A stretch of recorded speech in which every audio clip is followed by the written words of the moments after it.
Alright, so welcome back to more of the Forgotten City. Now I did just try recording this for like 5 minutes, but my internet crapped the bed as soon as I pressed record, so... fun times. I didn't really do much. I went down here, and then realised I wanted to speak with Aurelia. I want to do that anyway. So I want to see if I can get the bloody flower. I nearly did. So close. So bloody close.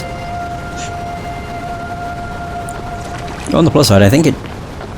I should have a second chance at speaking with Aurelia. As long as I don't choose that she's a terrible person, I should be able to talk to her. Regardless. And if not, then I can always wait till another loot. Vote for Malleolus for a free drink. Oh, you're here. I'm so glad you decided to visit. I'm Aurelia. And I hope I'm not being too forward, but the moment I laid eyes on you, I was intrigued. There's something dangerous about you, like a prowling manticore. Yeah, and if you say you're as charming as you are beautiful, she loses interest. If you say you're not interested, she tells you that you must be interested in the company of men. So I guess it's this one, but that seems way too... vain. But maybe that's what she likes. No, stop it. No, please, go on. What was that? Damn it. Some kind of joke? If it was, it wasn't funny. I think regardless of what you say, she loses interest. Suddenly, I don't find you so intriguing anymore. Let's just forget that ever happened, so we can at least do business. So, what brings you to my tavern? Can I confront her about her, her con? I probably can if I go to that. What's your story? Ugh, let it go. Nothing's going to happen between us. Do you know a way out of here? You know, normally, I'd expect you to buy me a drink before asking if I want to get out of here. That's cute, but seriously, do you know a way out? Straight to business, huh? I can work with that. As a matter of fact, I do know a way out. I'm happy to tell you all about it, but this is valuable information we're talking about, and I don't just give it out like some cheap oracle. So, how badly do you want it? Is it worth, say, 1,000 denarii to you? Not interested, I know it's a scam. Isn't it kind of unethical to keep all these people trapped in here knowing there's a way out? I think of it this way. I have something of value, and I'm willing to share it for a price. That's not unethical. That's just good business. Now, do you want it or not? If you have a way out, why haven't you used it yourself? Simple. It's a one-way trip, and I'm not ready to go just yet. I like my life here. One day, maybe, but not now. Tell me more about what I'd be buying. Well, I can't tell you too much, or you'd figure it out for yourself. But I promise you, you'll never have to spend another hour in this city ever again. Not interested. I know it's a scam. Ha! It's hardly my fault if people misunderstand the terms of a deal. I mean, it does say, let the buyer beware, right outside my tavern. Okay, so what do you think of the golden rule? I just try not to think about it. Drink helps with that.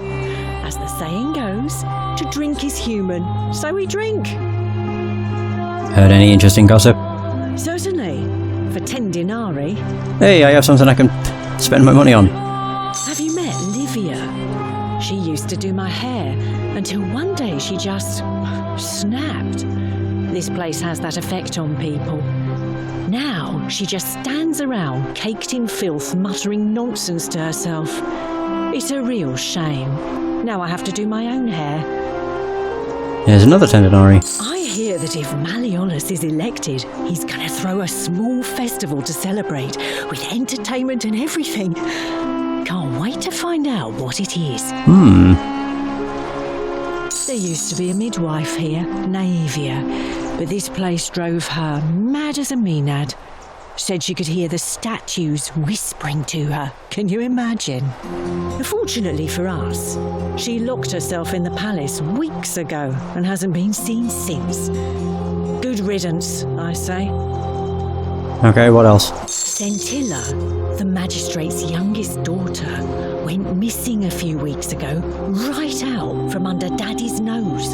How can we trust him to govern a city if he can't even protect his own daughter?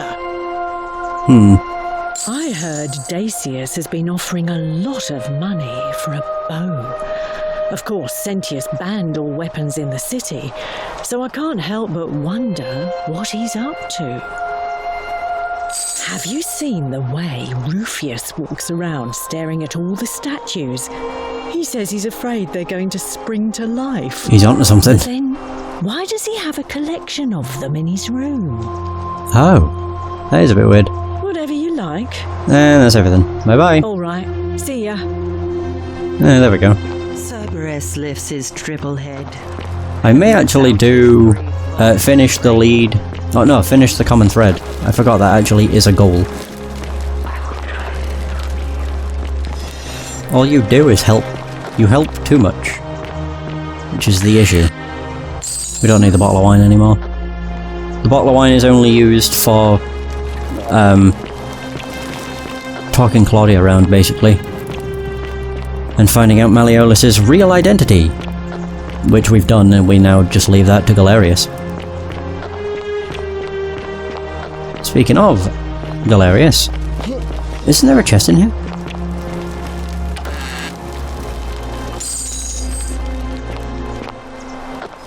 Oh! I have a feeling that Galerius has just done something. I just saw the subtitles. Oh, there he is. Salve again, friend. I went and did as you asked, and it worked. How is it possible that you've just arrived here and you already know everyone and exactly what's about to happen to them? I mean, I can skip through this now. I'm busy right now. You didn't believe I'm reliving the same day? You're a bit Sisyphus. Sisyphus. How so? He would force Oh, anyway. So, and Oh, there we go. Persuade Galerius to run for magistrate. Oh, he did actually say something different. Even if you don't win, the next election will be here before you know it.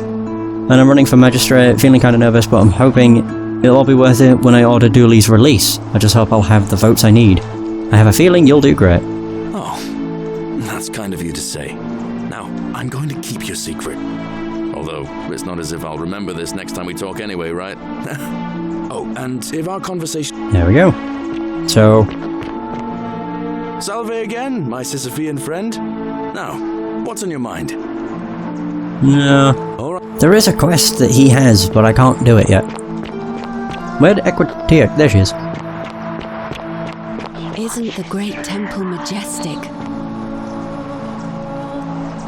A new I really wish they didn't all do that. Like, whenever you speak to them, they always have to, like, stop, they look at you, and then they turn towards you. I really wish they didn't do that. It just takes so much time, and it's a pain. So I've been asking about... I've been asking people about how they wound up here, trying to find a pattern. Interesting. I'm not sure why you're telling me, but you've come to the right person. Did you find a pattern then? What have you noticed? Some people mentioned a coin. Yes, I suppose that could be something. But then most of us do tend to carry coins on our person, don't we? Good point. What else? Some people mentioned a river. Yes, I understand many of our friends were carried here by a river current. What else? What else? Some people mentioned memory lapses.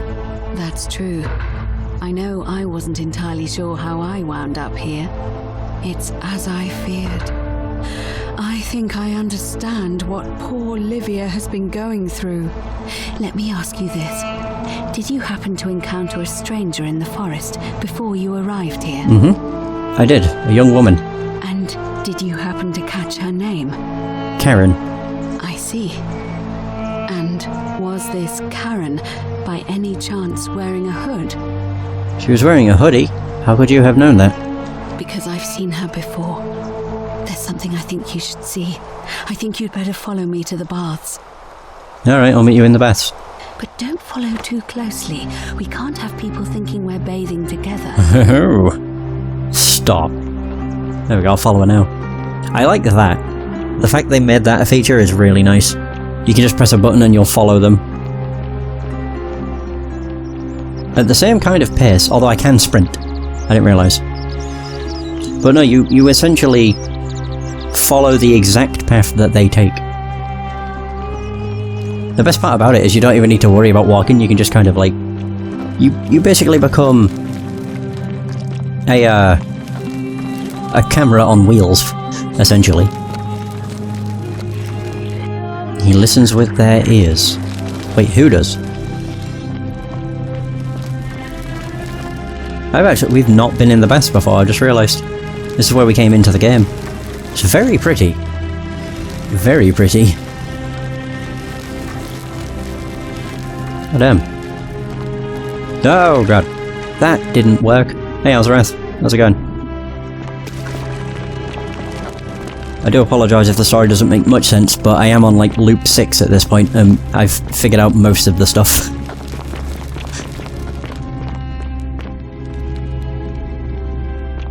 You're not going to ask what the torch is? Alright, you're here. You were asking how I knew the young woman you met by the river was wearing a hood. Mm-hmm. Here, look down at the bottom of the baths. It's a little hard to make out in this light. If only we could see. Oh, what a marvellous lamp. But do you see it?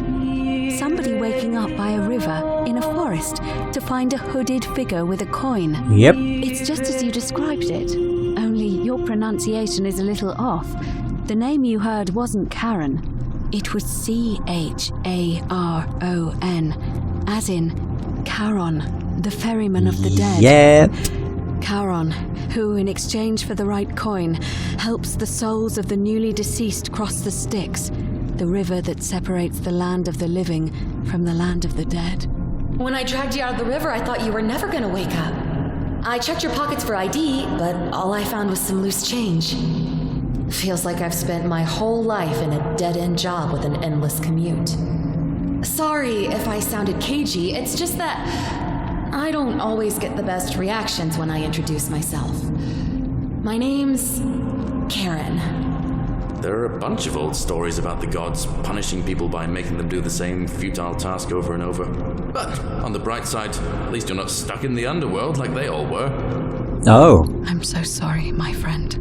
I'm so sorry. We're all dead. I take it you know what this means. This place is the underworld. I'm afraid so. It's all starting to make sense. All these people whose last memory was running from the fires toward the river. It seems none of them escaped with their lives after all. Perhaps we should be grateful they don't remember their final moments.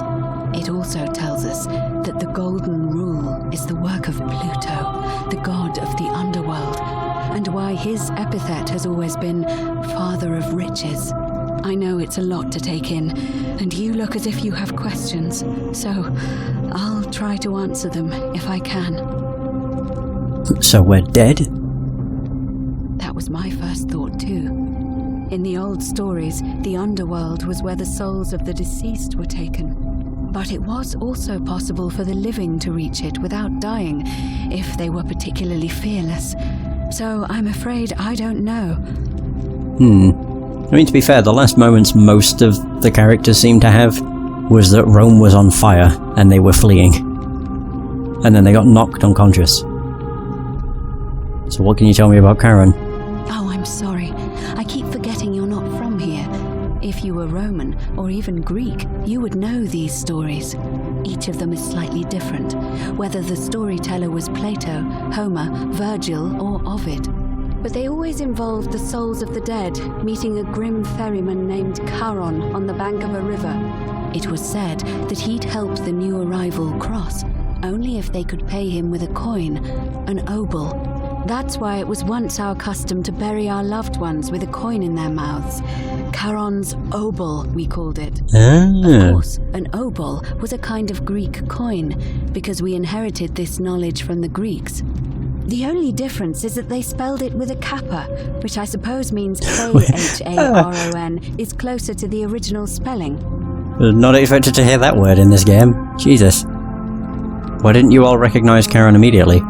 To be fair, the ferryman Simon isn't exactly as the poets described, and he, she, they seem to appear to different people in different guises. You say you saw a young woman named Karen with a hood, and I once heard Kabash mention a stranger in a ram headdress named Kurti, and Rufius described meeting a stranger named Kumut Tabal wearing an eagle headdress. But whatever form this stranger took, they were always wearing a hood of some sort, and their name always began with a K sound. I suspect the only way you'll solve this riddle is if your paths cross again. So why are there so few people in the underworld? Good question. Let's see. In the stories, Charon would always require a coin as payment for passage across the river. But that never made any sense to me. What does an ancient immortal being need with coins? In our case, it seems Charon didn't take the coins we had. He or she merely checked we had one in our possession.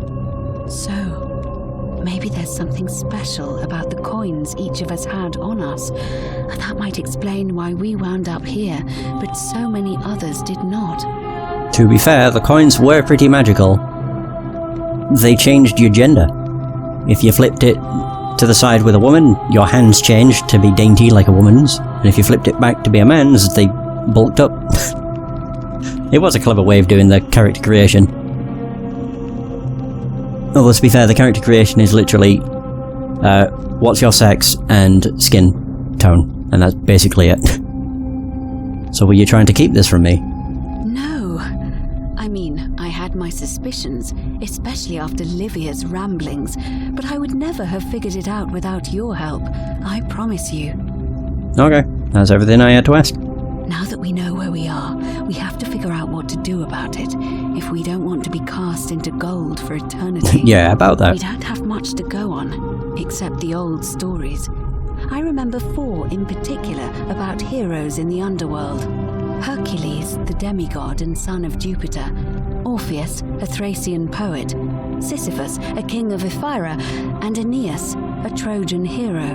Hercules was able to leave the underworld because he cowed its god with his strength. Sisyphus and Orpheus both relied on their wits instead. They persuaded the goddess of the underworld, Proserpina, to help them escape.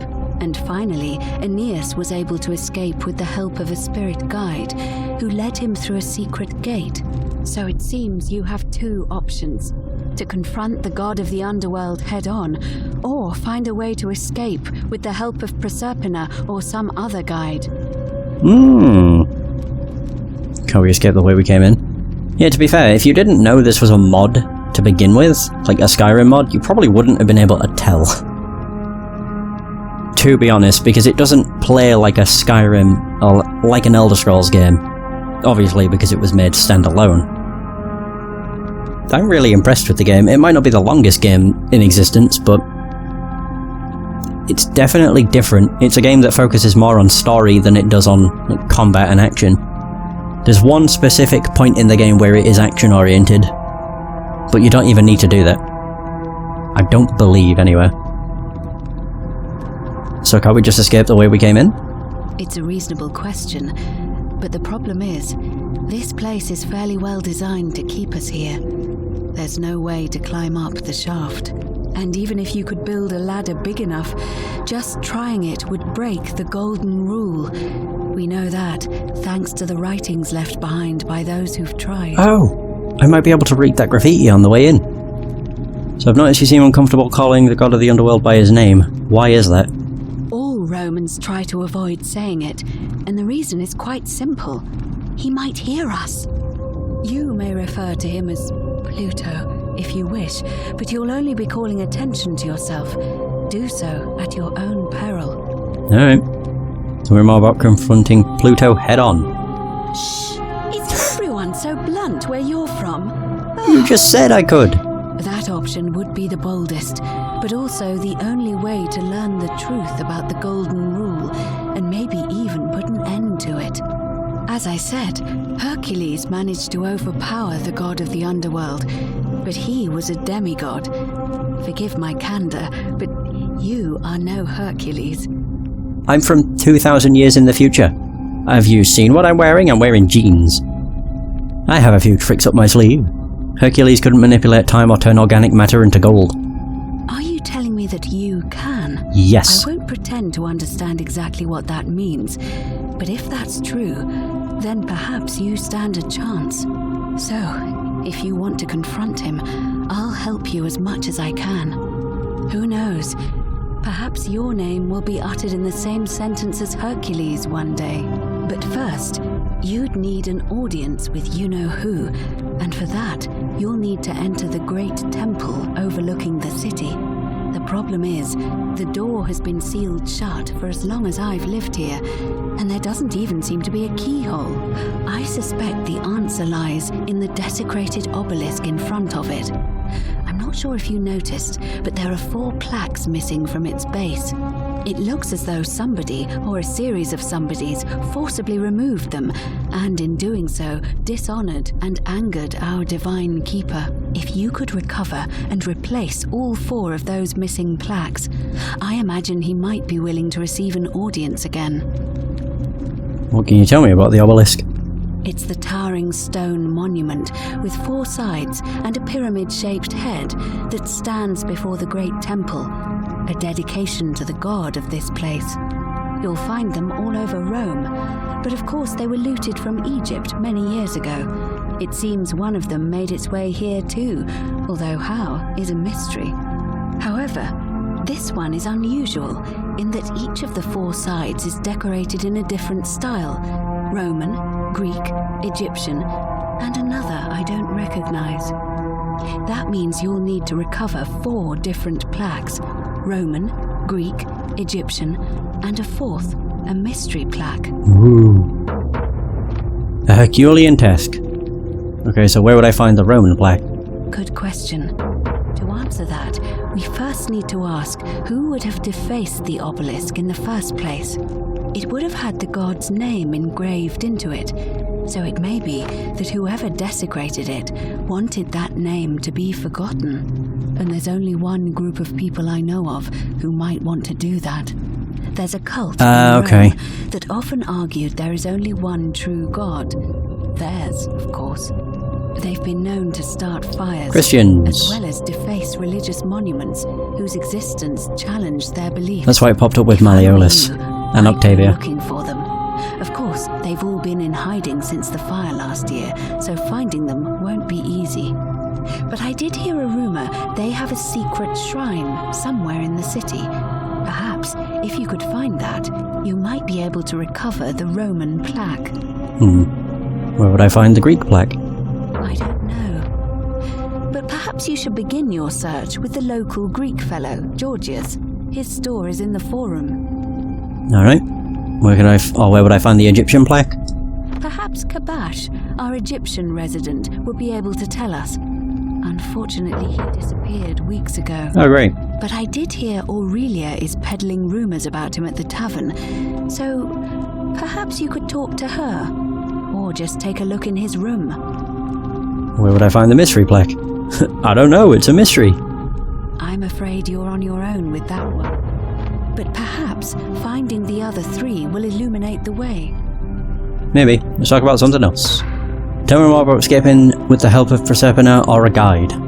As I mentioned, both Orpheus and Sisyphus were said to have persuaded Proserpina to help them escape, and Aeneas was guided to the exit. The problem is, those are the stories of a poet, a self-aggrandizing king, and a brawler about their own heroic deeds, so they should be taken with a grain of salt. First, Proserpina. What we do know about her is, well, it's a grim tale. It's said the god of the underworld abducted and dragged her here against her will, forcing her into marriage. Oh. So she might be willing to to work against him to help us? If the stories are true, then I suppose so.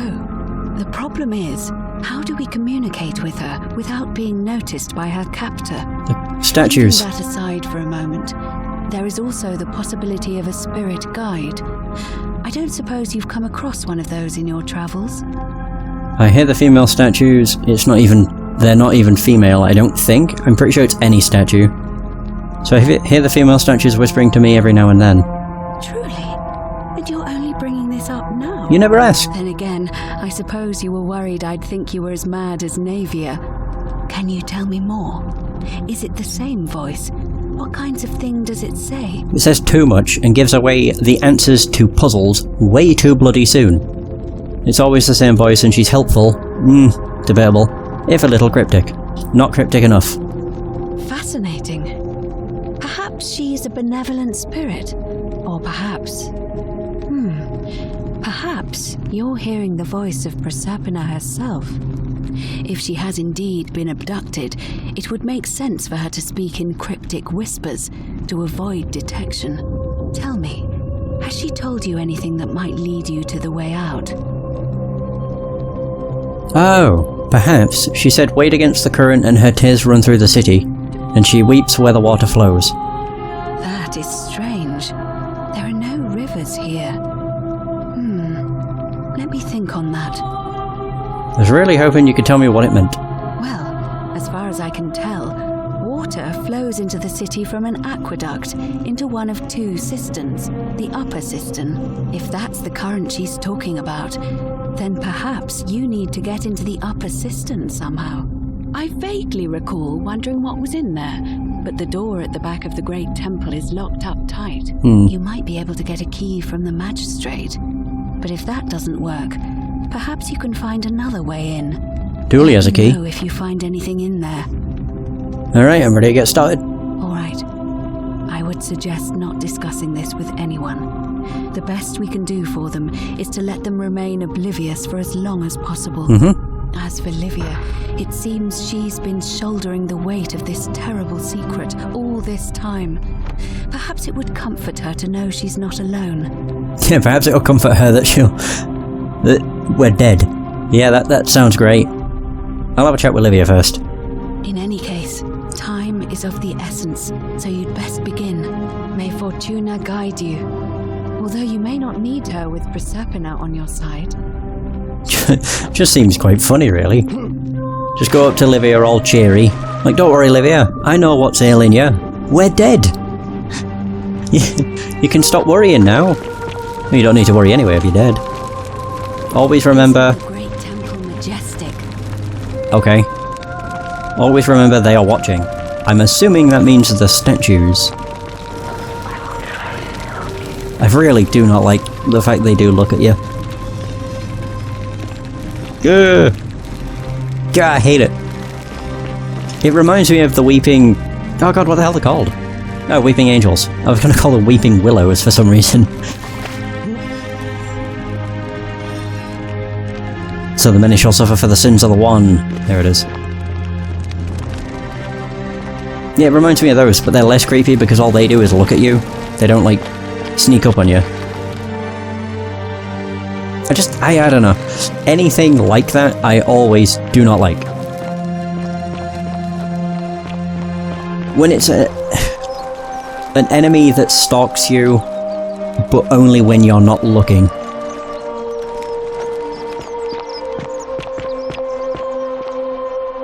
Short person with a wand.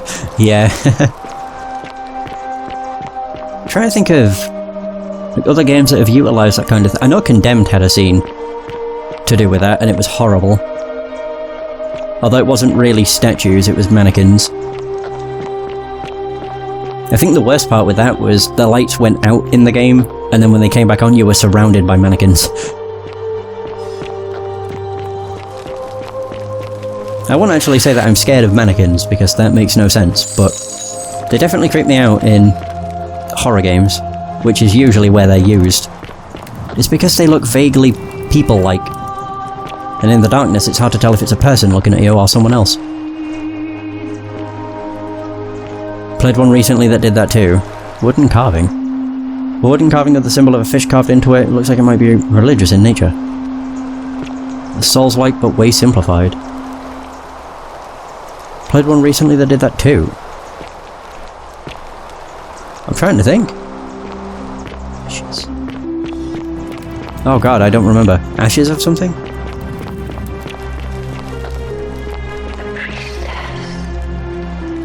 Hi. Ashes of something. The only thing that's coming to mind is the ashes of Ariandel. Oh, Kronos! If it's Kronos before the ashes, it's a prequel to Remnant from the Ashes. I can't remember what it was called. Kronos. Ah, okay. Teleportable with those square blocks. Ah, okay. Yeah.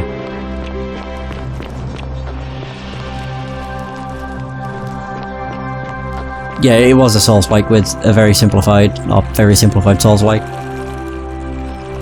And had an interesting mechanic that I never really got to see much use from. Where you would age if you died. Who's this? Oh, is that Equitia? No, it's Yulia. What? Where's she going? Weeping Angel Demons. I don't remember. I don't know where Yulia's going. I'll wait, because I'm not entirely sure if she's off to speak with Ulpius. She very well might. Taking a sweet time. No, I don't want to talk to Octavia because then Ulpius might go into his, like, suicide. Livia? Oh yeah, I said I was going to go speak with her. Oops. I forgot already. Hold on. What? I hope you're coping. I'm curious what the bloody hell you're doing. I thought she was going to speak with Ulpius, but maybe not. Did you just come up here for no reason? Yeah, it is Sisyphus. Does he look at me? Yes. There's 4 of them around the city. There's Sisyphus. Oh god, Galerius does mention them, but I can't remember the rest of them. Oh. Crap. Well, now I want to find out where Octavia is. I could go speak with Malleolus, I guess. Oh. I'm wondering where Octavia is. She's right here. She blends in because she's wearing green. God, quicker. Salve, friend. I'm Octavia. Welcome to life under the golden... Oh, yeah. I'm fine.